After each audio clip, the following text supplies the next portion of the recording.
2004. Inside Nokia's research center in Finland, an engineer is holding a prototype. It has a large touchscreen, no keypad, internet connectivity, a camera, an application framework. He's been working on it for months.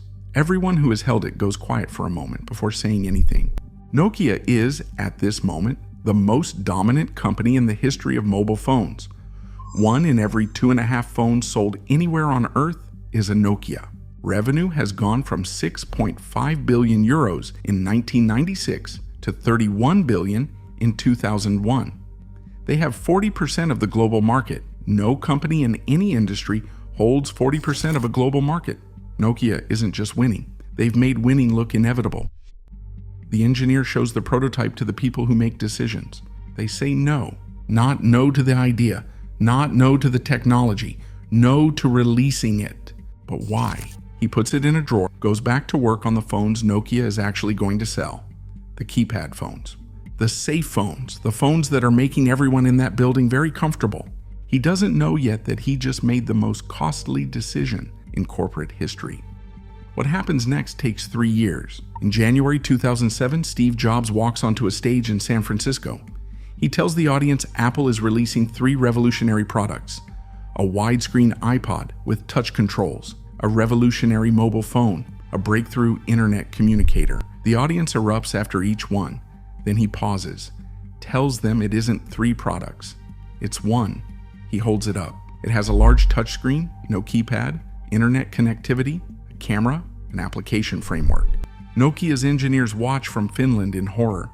They recognize every single thing he is describing, every feature, every design decision, every choice.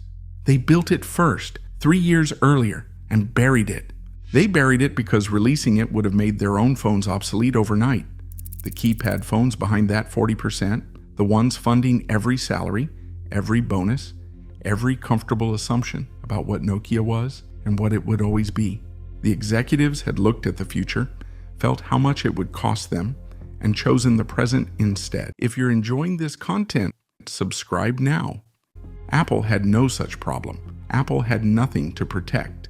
Nokia still has 40% of the global market, still has the engineers, the factories, the brand. Android is still a year away. The gap is enormous, but it isn't permanent, not yet. Inside Nokia, fear had been running the company for years. Not the kind of fear that shows up in meetings, the quiet kind. The kind where a middle manager softens bad news before sending it upstairs because he's watched what happens to people who deliver hard truths. The kind where a senior executive knows the software is broken and the competition is closing, but says manageable in public because saying catastrophic means admitting he should have moved faster 6 months ago. Researchers who spent years inside Nokia's internal documents described a company where the honest information, how dangerous Apple was, how urgent the software problem had become, never arrived at the top in its original form. It got filtered, translated, made to sound like something Nokia could handle on its own timeline. They couldn't. The N95 in 2007, full music features, GPS, internet browsing, no touchscreen, serious quality problems. It sold well anyway, which told Nokia exactly the wrong thing. The 5800 in 2008, their first touchscreen phone, arrived a year and a half late.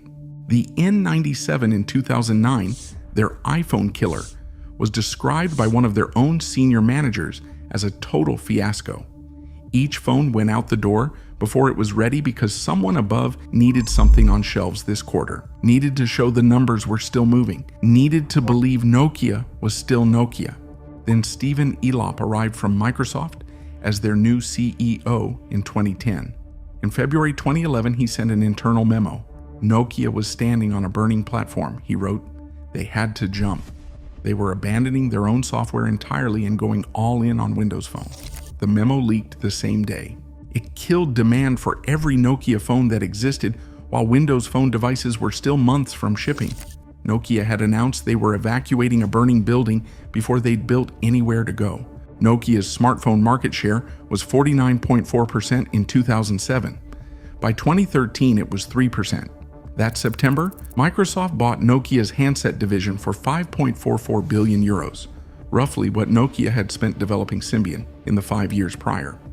Finnish paper mill in 1865 survived 2 world wars and sold more phones than any organization in human history had taken 6 years to dismantle itself from the inside. The engineer who put that prototype in a drawer in 2004 wasn't wrong about what he had built. The executives who told him to weren't wrong that it would destroy their existing business. What none of them understood is that the only thing more dangerous than building the future is letting someone else build it first. If you enjoyed this video, subscribe and watch the next video above.